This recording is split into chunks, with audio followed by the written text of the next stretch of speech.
Guys, welcome back to the channel. Welcome back to the project Club Car DS.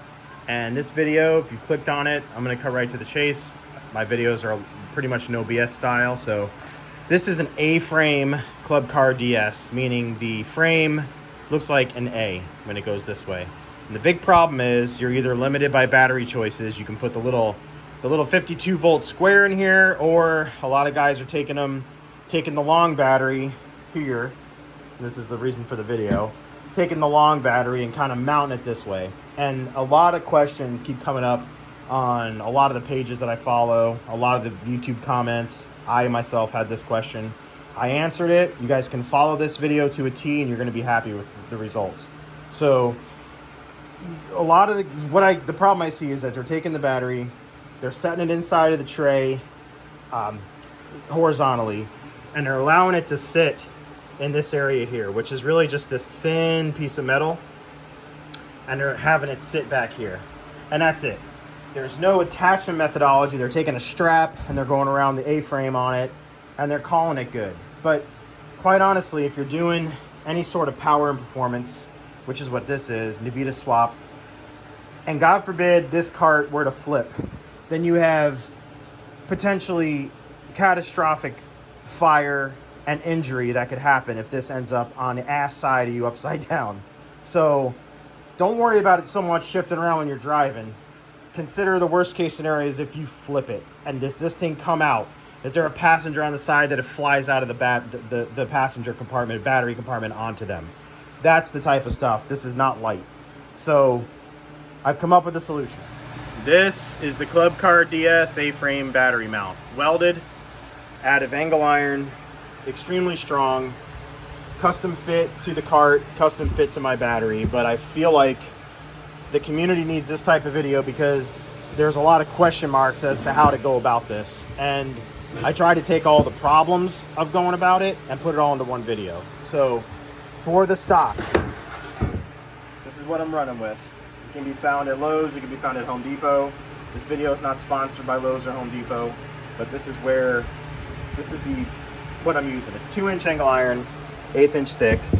I've kept the opening, I've used just lap joints, and I've kept the opening opened up in areas where water can flow through if this thing ever gets water in it. All my welds are on the outside here, underneath. Okay, and no, I'm not the best welder, so don't knock that. Actually, I have my neighbor help me out with this as well. He has a shop, but this is the actual mount that we're going to run with right here, and let me show you in the cart. So let's take this thing over to the cart, and you guys are probably starting to think about what you're going to do with yours, and really get out there and go do something. So this goes here, drops in, it's drilled out in all corners, and the angle is set back here to be mounted. So the theory is battery bolts to tray here and here at 4 points, tray bolts to frame. You could go one step further and strap it if you want, but this is going to be, at least in my reverse engineering skills here, it's going to keep your battery sitting level, which is gorgeous for longevity of these lithium batteries. They say it doesn't matter if you tilt them. I've got a set of server rack batteries there. It's been powering the shop for over a year that are technically upside down or on their side. I've had no problems with it. It's really just kind of the day and the person you talk to about what they're going to tell you. But my thoughts are keep it level. Manufacturer built it this way. Let's keep it level. Let's keep it in the cart in this way. And I think that's going to be the best bet. I'm just going to drop the bolts in here and show you where it's drilled out. So here's the Club Car DS A-frame battery mount bolted in. That's exactly where it will sit. You can see now with the grade 8 hardware where it's bolted in, and I'm gonna go ahead and put my battery in there so you can see this completely. This will only be about the 90th time I've done this with the battery.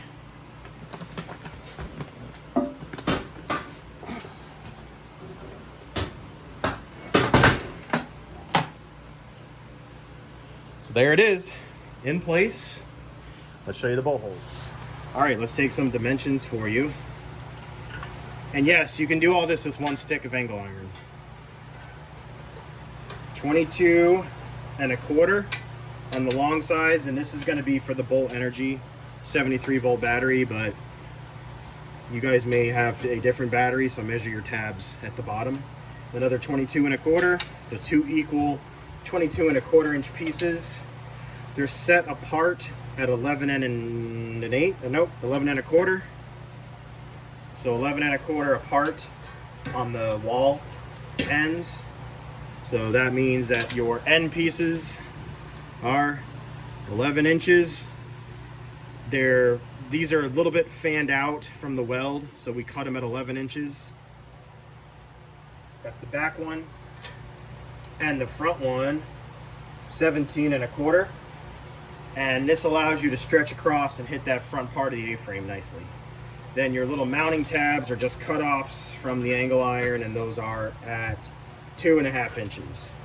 The angle on them, I don't have the angle measurement here or a tool to measure it right now, but what we did was we built this part of the frame first, came back to the cart, set it in, set this on top of the actual frame, and then marked it off at the angle we wanted to weld it at, and that's what we did there. And then the hardware I'm using is 5/16. So you guys have everything there that you need.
So if we're looking at it top down, there it is.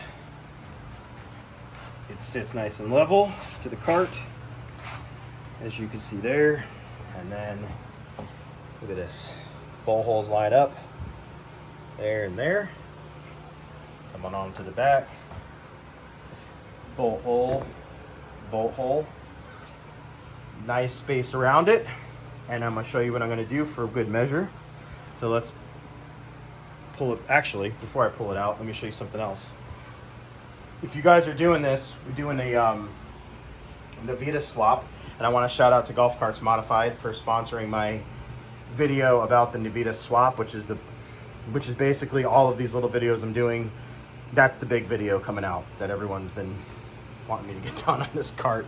So you're doing the Navita swap, you're going to have a little bit of an issue. Well, where's the PB8 pedal box go? If you guys know, you've been paying attention to it sitting down there. This is actually, to me, a better location for this. And really, primarily, the main reason is because it's serviceable down here. So, it also, the geometry of the throttle linkage looks a lot better to me anyways. So, let's look at this. PB8 pedal box sitting down there. Let's get rid of this angle iron, we don't need that. Listen to the little click. Just a tiny bit of throttle. I mean, that is dialed in. And check out the sweeper on this thing. So if I'm sitting down here, watch this range of sweep. I'm gonna go, look at that, all the way back on the throttle. That is full range of motion on that PB8. You're gonna get a lot better results. And no, it's not hanging down a ton. It's hanging down maybe 1.5 inches. Maybe an inch, actually, from where it would normally be. I mean, this cart's already lifted up 6 inches. You're going to have no problem mounting the box down there. You could even build you a little metal shroud or surround around it. But that's going to be your consideration, because the problem you're going to run into if you decide to do this battery mount like I'm talking about. And why wouldn't you if you're going 72 volts on a 5 kW or even the TAC3 set? You're going to get your PB8 right here and you're going to try to mount it. It's going to want to do a teeter-totter on you. Then you're going to be thinking, well, I'm going to go ahead and cut this angle iron out and give myself some room. But all you're going to do is weaken it, and you're going to throw this all. It's not going to be right because it's the throttle arm's coming up at this direction. The geometry is all wacky. You're not going to get a nice sweep range of motion on the PB8. So this was my solution in mounting it. And if you guys have stuck around this long, this is the actual box. See if I can see what you see.